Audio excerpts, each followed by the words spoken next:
Okay, let's unpack this. We've got quite a stack of reports here, all from our world in data, the Oxford Research Group tracking how the world changes through data. Our mission in this deep dive, basically sift through all this and pull out the most important insights for you. And specifically, we're looking at global trends, like what's the most encouraging stuff the data shows? And, well, what's the most troubling? That's right. And these sources, they're incredibly rich. They cover, everything from child mortality and famine trends to democracy, economic growth, gender inequality, urbanization, the works. Our world in data paints this really complex picture. You see huge progress, absolutely. But you also see these really significant, stubborn challenges remaining. It's definitely not a simple story. Exactly. And that complexity is, I think, what makes it so important to look at. So we'll tackle this in two parts. First, let's focus on the positive, the really encouraging trends that the data documents where, humanity's made some amazing strides. Then we'll switch gears and look at the troubling side, the data that shows where we really need to focus more effort. Right. Let's dive in. All right. Let's start with something that, honestly, when you see the long view our world in data provides, it's kind of astonishing. Global health, specifically child mortality. Yeah, child mortality, kids dying before they turn 5. And historically, the scale was just, well, it's almost unimaginable today, isn't it? Completely. Those charts going back to the 1830s show incredibly high rates, huge fluctuations. For basically all of history, even in places we think of as advanced for their time, a massive chunk of kids just didn't make it. It was tragically normal. Yeah, the data shows rates over 30%, sometimes way higher, even in countries that are wealthy now. But then things start to change. Dramatically. Yeah. Especially over the last century or two, and accelerating in recent decades. The progress is just phenomenal. Rates have plummeted almost everywhere. Our world in data's work here, showing that long history, really drives home how far we've come. So what's behind that? Why the huge drop? Well, the data points very strongly to increased healthcare spending. It's a clear correlation. More spending on health, higher life expectancy, lower child mortality. And here's a really interesting finding from our world in data. The proportional impact seems similar everywhere. Like, an increase in health spending leads to a similar percentage drop in child mortality in richer and poorer countries. Really? So the return on investment is high, even if you're starting from a really low level of spending. Exactly. It suggests that putting resources into basic health yields huge returns in lives saved, pretty much across the board. That's actually really hopeful, like a clear path forward. It does feel that way. And speaking of preventing mass tragedies, let's shift to famines. Famine. Mass starvation. Yeah, a terrifying part of human history. Okay. And the core finding here from our world in data is incredibly positive. Major deadly famines. They've become much, much rarer in recent decades compared to, say, the first half of the 20th century or earlier. When they do happen now, they tend to be more localized and, thankfully, usually far less deadly than historical famines. It's a huge shift. Okay, so how did that happen? What drove that change according to the sources? It looks like a combination of factors, all documented in the data. First, increased food supply, basically. Higher crop yields thanks to agricultural science. Then better healthcare and sanitation, which matter a lot during food crises. Increased trade helps smooth out local shortages. Food prices have generally come down relative to incomes. And crucially, the big drop in extreme poverty globally. You're just more resilient. Exactly. More resilient to shocks. So this kind of throws cold water on that old Malthusian idea, doesn't it? That population growth just inevitably leads to famine. It really does. Our world in data shows that even with massive population growth, famine deaths are way, way down. In fact, often the countries with the fastest population growth saw the biggest drops in hunger because that growth often went hand in hand with economic development, better farming, better infrastructure. So yeah, famine hasn't been the main check on population growth. The real story is the demographic transition, falling death rates and falling birth rates. Right, driven by development, health, education, not catastrophe. Okay, let's move from survival basics to political life, the spread of democratic rights. Yeah, and this is another one our world in data frames as Frankly, an astonishing achievement. And when you look at the timeline, you see why. Think about it. 200 years ago, almost nobody had democratic rights.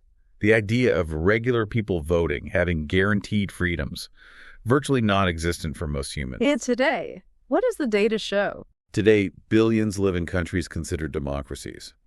By the late 90s, it was around 3 billion in electoral or liberal democracies. By 2016, over 3.8 billion. The majority of countries are now democracies, at least by standard classifications. It's a huge expansion of political rights in a relatively short historical time frame. That scale is pretty incredible. Puts things in perspective. It does. And closely related to all this development is another big shift, the global decline in the fertility rate. Right, the number of children per woman. The data is pretty stark there, too. Oh, yeah. Our World in Data highlights this fact. The global total fertility rate has halved in just 60 years. Halved. Historically, women often had 5, 6, 7 kids or more. Now the global average is much lower, heading towards just over 2. Many countries are below replacement level already. And what's the main driver, according to the research? Again, it links back strongly to child mortality. As parents saw more of their kids actually surviving childhood, the sort of perceived need to have many children declined. Demographers talk about hoarding or replacement strategies. So fewer kids dying meant families chose to have fewer kids. Exactly. The data shows a strong link, often with a bit of a time lag as norms catch up. Makes sense. Are there other factors involved too? Oh, definitely. The sources mentioned several. Less child labor meant kids weren't needed as much for family income. More education for kids made each child more, well, expensive to raise. And critically, much wider access to family planning and contraception. The impact of things like organized family planning programs like in Bangladesh, or the invention and spread of the pill in places like the U.S., those are huge. Even things like seeing smaller families depicted in popular media, like telenovelas in Brazil apparently, seem to play a role in shifting norms.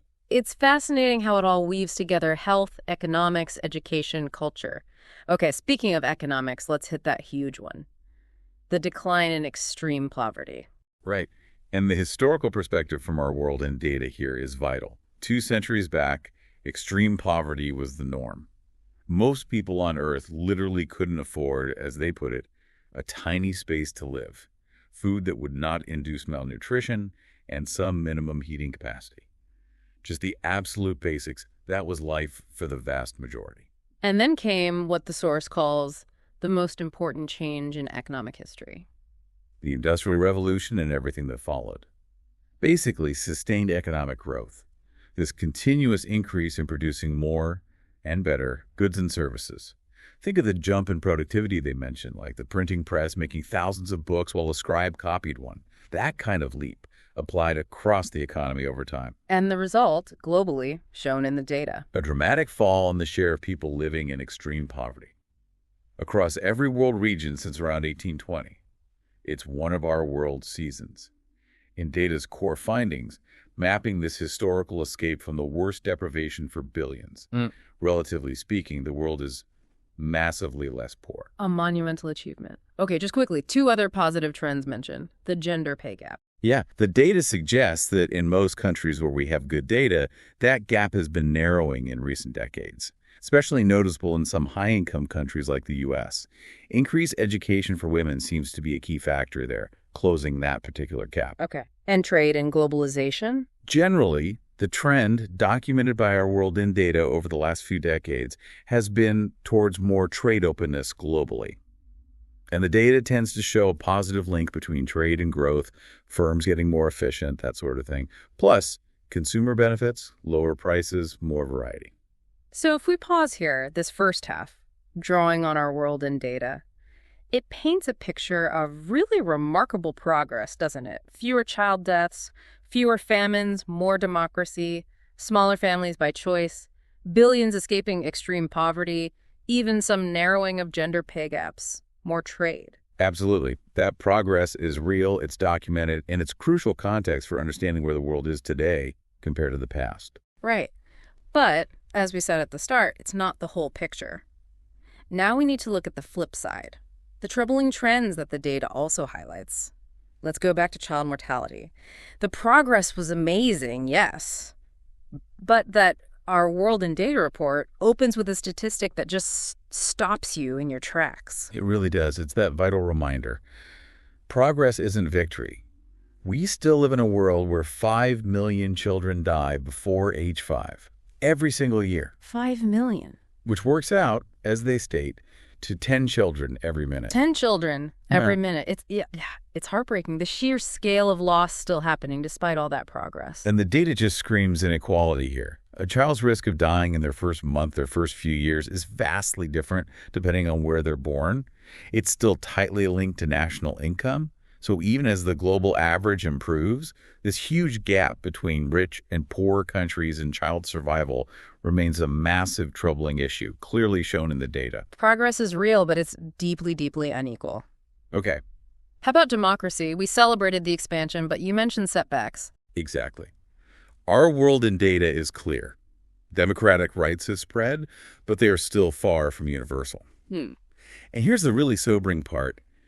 Because the world's population has grown so much, even though a smaller percentage of people lack democratic rights today compared to, say, 200 years ago, Wait, let me get this straight. the total number of people living without democratic rights is actually higher than ever before in human history. Wow.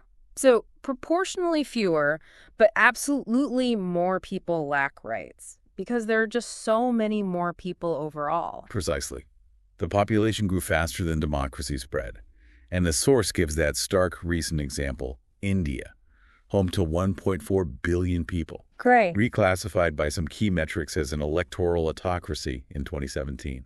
That single change meant a huge number of people statistically experienced a rollback in political rights recently. It really underscores that progress isn't guaranteed. It can go backwards. That really challenges any sense of inevitable progress. Okay, let's dive deeper into gender inequality. We noted the pay gap narrowing, which is good, but the sources showed just how much inequality is left and how complicated it is. Oh, absolutely. Substantial gaps persist. No question. Yeah. Our world in data shows that even as the overall pay gap shrinks in some places, why it persists changes. Factors like differences in the occupations and industries women and men work in have become more important in explaining the gap, say, in the U.S. recently. And while the unexplained bit that may be due to pure wage discrimination for the same job might be smaller, the source rightly warns that discrimination can be baked into getting the job in the first place. Right. So it's not just unequal pay for equal work, it's also unequal access to the higher paying work. Exactly. That's a key nuance the data helps reveal. And then there's the clear motherhood penalty. Women's earnings often take a hit after having kids, even in countries with good family leave. That points to something deeper, structural or cultural. Mm-hmm. And then there's the sheer volume of unpaid care work. Globally, women do vastly more of it. The India example is staggering. Women doing nearly 10 times the hours of unpaid care work compared to men. Yeah, childcare, elder care, cooking, cleaning, all that essential stuff that enables everything else. But it falls disproportionately on women, limiting their paid work time and options. Precisely. And it's not just norms. The data points to places where there are still explicit legal barriers. Our world in data shows countries where laws actually prevent women from doing the same jobs as men. Actual laws, in this day and age, that's hard to believe. It is, but the data shows it exists. And then look at leadership. Globally, only about 18% of firms have a woman as the top manager. Women are way underrepresented at the top of the income ladder, and that gap closes more slowly at the very, very top. While at the same time being overrepresented in lower paying jobs. Yes, the data shows that too. Examples from the U.S. highlight jobs like childcare, home health aides, housekeeping heavily dominated by women, and typically low paid. Less power at the top, concentrated at the bottom. And it goes beyond work and pay, doesn't it? Control over resources. Yes. This was a really troubling finding from our world in data. In many countries, especially low-income ones, a significant share of women aren't involved in decisions about how to spend the money they themselves earned, Wow, even their own earnings. especially in poorer households. It signals major power imbalances within the family. Plus, you see documented gender gaps in owning land or getting access to loans for starting a business. And underneath a lot of this, the sources suggest are these stubborn social norms, like the idea that a man should earn more than his wife. Yes, those cultural beliefs, often reinforced through media or family expectations, are identified in the research as real barriers, working alongside the structural and legal issues. It's a really tangled web. Okay, let's quickly circle back to famines, globally rare now, but you said they still happen under specific circumstances. Right. The sources are clear. Today's major deadly famines are almost always linked to conflict. War wrecks food production, blocks trade routes, spreads disease, and critically prevents humanitarian aid getting through. Hmm. So while the global resilience is higher, conflict remains the key trigger for that kind of catastrophe today. Got it. Healthcare again. We saw the positive spending link, but also issues with financing and access. Yeah, one issue highlighted, particularly using U.S. data from Our World in Data, is the inequality within the system. Spending is heavily concentrated. The top 1% of spenders account for over 20% of all healthcare costs. The report suggests this points to inequality beyond just differences in need, hinting at unequal access based on ability to pay or navigate the system. So issues of fairness in who gets what care. Exactly. And in many low-income countries, a huge barrier is just the sheer amount people have to pay out of pocket. Often over half of all health spending comes directly from individuals, not insurance or government. That's a massive hurdle for poor families. And then there's that odd trend. Donor funding for health often drops off sharply as countries get a bit richer.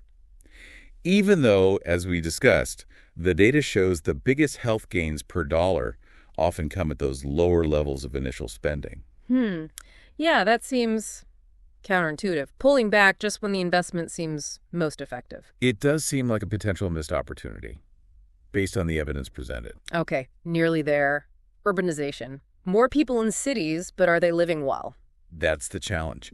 Urbanization is happening fast, but Our World in Data highlights that globally, nearly 1 in 4 city dwellers still lives in what's defined as a slum household. That means lacking basics like decent water or sanitation, enough living space, durable housing, or secure tenure, knowing you won't just be evicted. And that's worse in some regions than others. Much worse in some. Sub-Saharan Africa stands out in the data, where, in many countries, it's over half the urban population living in those conditions. So, yes, cities are growing, but ensuring decent living standards for everyone in them is a huge ongoing challenge. And even just measuring this accurately is tricky, isn't it? Different countries defining urban or slum differently. Yes, that makes precise global counts hard, leading to conflicting estimates sometimes. But the scale of the problem within regions is still pretty clear from the data available. Okay, last point then, circling back to poverty and growth. We celebrated the fall in extreme poverty, but Our World in Data uses higher poverty lines too, which tell a more sobering story. They absolutely do. While that $2.15 a day extreme poverty line shows huge progress, if you lift the bar just a bit, the picture changes dramatically. Using a $6.85 a day line, Our World in Data statistics show 47% of the world, nearly half, still lives in poverty. And using a $30 a day line, it's 84%. Wow, so only about 16% of the world lives on more than $30 a day? That really reframes the scale of global poverty, doesn't it? It really does. The data makes it plain. Global inequality is still very large. And the author ends that section with a quote that I think really sticks with you: balancing the progress and the task ahead. Even after 2 centuries of progress, we are still in the early stages. The history of global poverty reduction has only just begun. The history of global poverty reduction has only just begun. Yeah, that really captures the whole deep dive, doesn't it? This dual reality from Our World in Data sources. It does. It sums up that complex picture perfectly. The world is so much better in critical ways than it used to be. And at the same time, it's still deeply unfair, faces huge challenges, but also holds the potential to be much, much better still. So pulling it all together from these Our World in Data reports, we saw incredible encouraging trends: child mortality, famines plummeting, democracy spreading to billions, families choosing fewer children, billions escaping the worst poverty, some progress on gender pay gaps, benefits from trade. Really huge achievements. Absolutely massive gains documented clearly in the data. But then the troubling side. 5 million kids still dying each year, with huge inequalities, more people than ever in absolute numbers lacking democratic rights. Gender inequality still deeply entrenched in pay, work, power, and norms. Famines still possible due to conflict. Healthcare access still deeply unequal. Hundreds of millions in urban slums. And the majority of the world still living in poverty by modest standards. Understanding both sides of that coin, the amazing progress and the huge remaining challenges feels so crucial for just, having an informed view of the world and thinking about where we go from here. The sources make it clear that so much of the progress came from human choices, right? Innovations, policies, public health efforts, changing norms. And the problems that remain are also often linked to human systems conflict, discrimination, market failures, resistant social norms. That link is undeniable. So it makes you think, doesn't it? Given how much human choices have shaped both the good and the bad trends shown in this data, what really stands out to you, our listener, as the most surprising thing from this deep dive? And maybe more importantly, how much more progress is possible if we really focus our collective intelligence and effort, informed by this kind of data, on tackling those persistent, troubling trends?